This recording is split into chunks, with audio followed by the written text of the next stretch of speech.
right back, Charlie.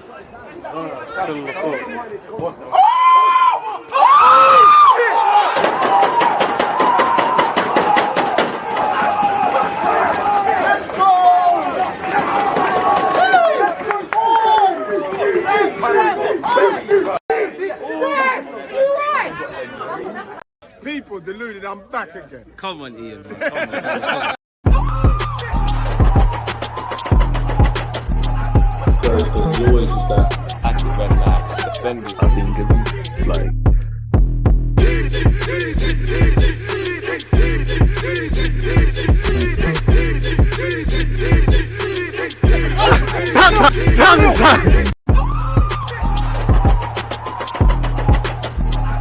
there's always just that active red flag defending. I think it's like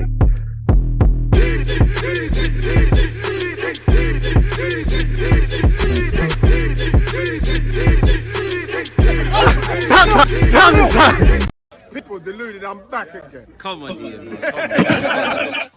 Am I live? Of course I'm live. I don't think everything's patterned, but we're live in it. People deluded, I'm back again. Thank you very much for tuning back in each and every time. First thing is first, people. I hope you're all doing well and safe. It's another working day. Let's all get it, people. And I'm wishing you lot the best in your personal, private, and professional lives. Hope you're all doing fit and healthy. Please smash the like button. Let's get to 200 likes. Quicker we do that, the quicker we pattern up. Don't know what's going on with my green screen more than ever.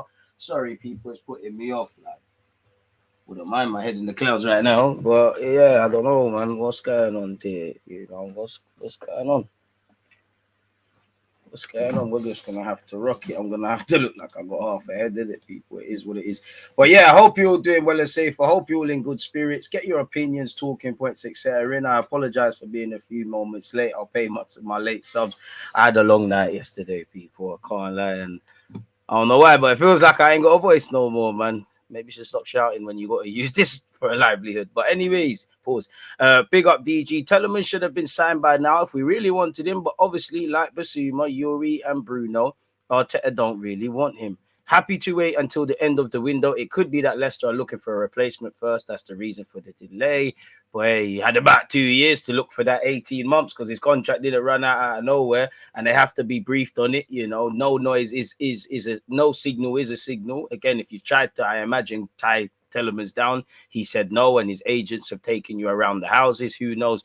Part of me thinks it's a bit of gamesmanship from both sides as they look to show their poker face. Maybe unless they're acting like it's not that deep to sell him, despite the fact of they need to recruit some of the outlay. Arsenal, yes, Xhaka is flying forward. Yes, we've just brought in Fabio Vieira, who hasn't even really started his Arsenal career. Zinchenko's been exclusively at left back, you know, but in the game he runs into midfield, and you do want to see him there. Xhaka has reverted back into a box-to-box midfielder. So on the scheme of things, everything appears well, everything appears safe and things. And I wouldn't say it's not that deep, but yeah.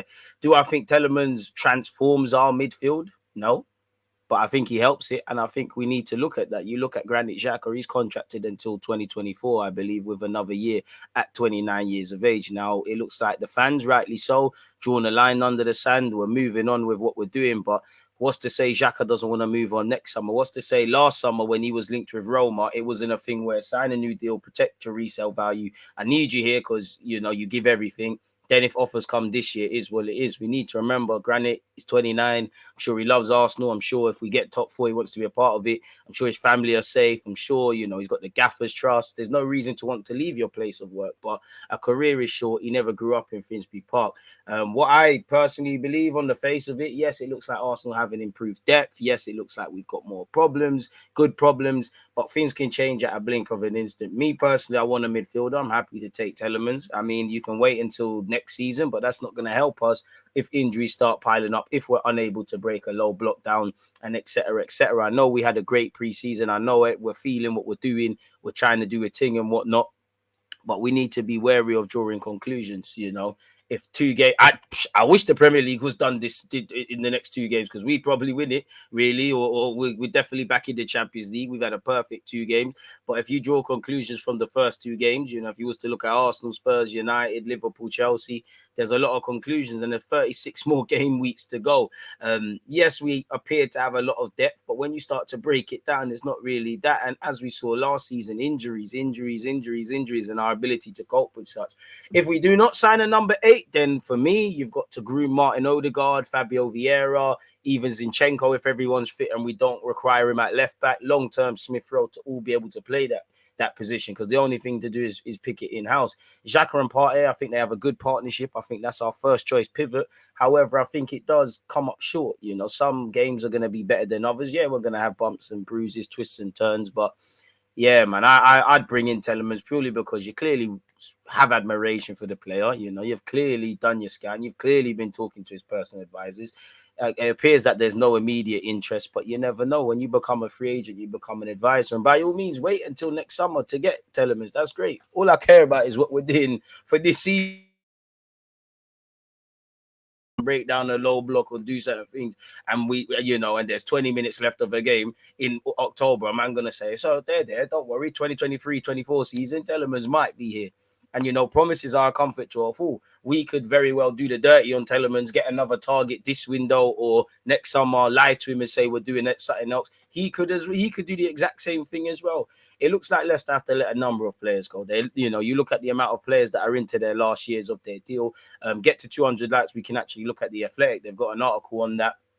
They've been trying to sell people, Samora, Vestergaard. They need to rebuild the team or they're in trouble. And where you look at Fofana, he's looking like that's going to drag out, but he's going to dig his heels in to probably get that move to Chelsea. Maddison, I think they hold on to him for another year. If I'm him, don't sign a new deal. I believe, don't quote me, he's contracted until 2024. It's going to happen, innit? And whether it's at the Emirates or elsewhere, I know he failed his audition, but you need to get Tielemans in. I just want to make sure I'm not lying to you. Look, let me actually see the data available to us when Maddison's contract actually is up, people. I'm sure 2024, I could be wrong. Well, transfer mark don't want to open. Oh, now it does. 2024. So yeah, boy, next summer they're gonna have to let him go for a decent rate. And all options are on the table. Tielemans, I don't think so, but he could sign a new deal. I'm sure he's comfortable at Leicester. He could become a free agent where, it's in your best interest to play well because, you have a job to do at Leicester while you're contracted. You're playing Premier League football. You've got a World Cup. Every game you play well, and the more you become an enticing option because your contract's running down and you're getting cheaper by the day. Hopefully that's the game we're sort of playing like we did to a degree with Odegaard, different contexts, but the same sort of pursuit. You make yourself more of an attractive offer. And, it's probably the best time to be a free agent. You're going to start the Premier League. It's going to pause for a couple of weeks between November and December. The next month in January, you can indirectly agree and move to a Premier League team, maybe on a cut price in January or elsewhere. Or you can, dot I's and cross T's and say it's a formalities thing in the summer, like what we might be saying. Or you can officially confirm you're going abroad, really. Again, I don't think Tielemans is faultless. I think when I look at a lot of players, Arsenal fans like fans would do. I look at Tielemans, Buendia, just about every player, really. The fans start putting them at a pedestal. I think Tielemans has a lot of qualities, good on the ball, defensive metrics are better than giving credit for and things like that. So I think he'd be a good option. But then again, do I think he transforms the midfield? No, I think he fits in. He doesn't necessarily stand out, but it makes sense, innit? I think he could get better with better players. I think he could be sold on for a profit if you get him on a decent one, considering he's 20 odd. I think he could be a leader. I think he's been in the Prem. We've seen this man play since 17 years of age, and again, it's a bit more of the long-termism. But as I said, if you're not going to do that, then between Zinchenko and Fabio Vieira, and I would say Martin Odegaard would be the number one priority for me. You've got to groom one of them to play the 8 in it, fix it in-house, because we're going to live or die by our midfield, in my opinion. Yes, it's a collective game. I'm happy to see Xhaka flying forward, but it's like fans. I don't know if fans actually at times know what they're talking about. Xhaka is more consistent. He might not be everyone's cup of tea, but he's definitely more consistent than people give him credit for. Last season, he played a bunch of roles, but he was doing this flying forward thing. Remember the Crystal Palace game where we tried that, it didn't bang? Xhaka is an underrated performer across the course of the season. He does have his highs and lows, and consistencies more so than others elsewhere, but we've seen this before. We have to be very rare wary of drawing conclusions, because if we was, you know, some of you would have given Lacazette a new deal last season and then you changed your tune, really and truly. So we need to be wary. It's a long season and it's not always about what you are at your best. It's what Arsenal are at their worst. We have been amazing in the last 2 games, but there's several steps to go better. So I'm taking Tielemans, but it's not the end of the world. But for me, I want a midfielder. I don't care who it is, just someone that can improve this thing. So we'll have to see, man. 200 likes, we look at a